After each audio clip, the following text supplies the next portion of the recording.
கிறிஸ்தவன் என்றால் ஏதோ பெயரை மாற்றிக்கொள்வது மாத்திரம் கிறிஸ்தவன் அல்ல.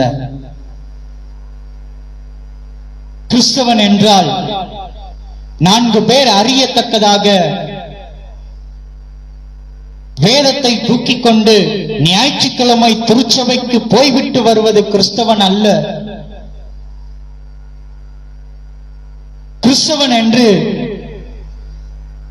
தன்னை பிரகடனப்படுத்திக் கொள்வது கிறிஸ்தவன் அல்ல. உண்மையான கிறிஸ்தவன் என்றால் இயேசு கிறிஸ்துவில் காணப்பட்ட சகிப்புத்தன்மை நம்மிடத்திலே காணப்பட வேண்டும்.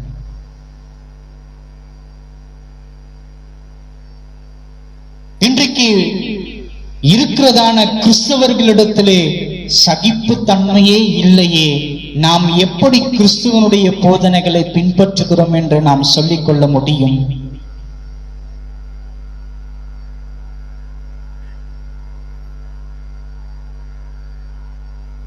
கிறிஸ்துவனுடைய சகிப்புத்தன்மை நம்மிடத்துல கொஞ்சம் கூட இல்லையே.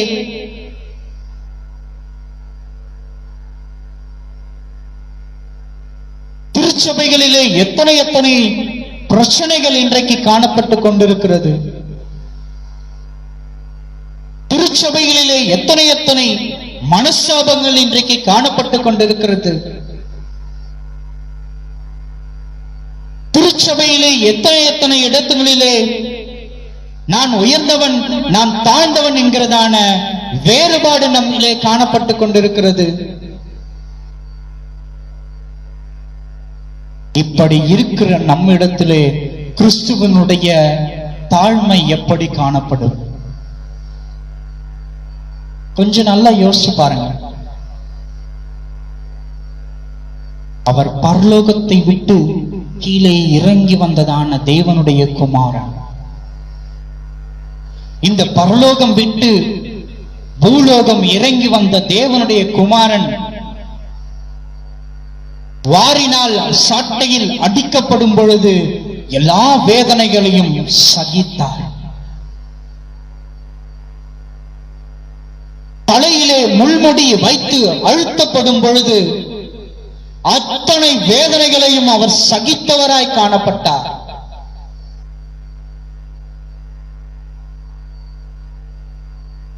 ஆணிகளினால் அடிக்கப்படும் பொழுது எல்லா உபத்திரவங்களையும் அவர் சகித்துக் கொண்டார். எதற்காக? நம்மை மீட்டெடுக்கும்படியாக. இன்னைக்கு கிறிஸ்தவன் என்று சொல்லிக் கொள்ளுகிற நாம் சகிப்புத்தன்மை இல்லாதவர்களாய் தானே வாழ்ந்து கொண்டிருக்கிறோம். சகிப்புத்தன்மை நம்மிடத்திலே காணப்படாதவர்களாகத்தானே இன்றைக்கு வாழ்ந்து கொண்டிருக்கிறோம். எதற்கெடுத்தாலும் கோபப்படுவது, எதற்கெடுத்தாலும் சண்டையிட்டுக் கொள்வது. நான் அதிகமாய் ஆழமாய் செல்ல விரும்பவில்லை. நம்மை நாமே நிதானித்து அறிந்து கொள்வோம். இயேசுவினிடத்திலே காணப்பட்ட உண்மை நம்மிடத்திலே காணப்படுகிறதா என்று. இன்றைக்கு நம்மில் எத்தனை பேரிடத்திலே இயேசுவினிடத்திலே காணப்பட்ட உண்மை நம்மிடத்திலே காணப்படுகிறது?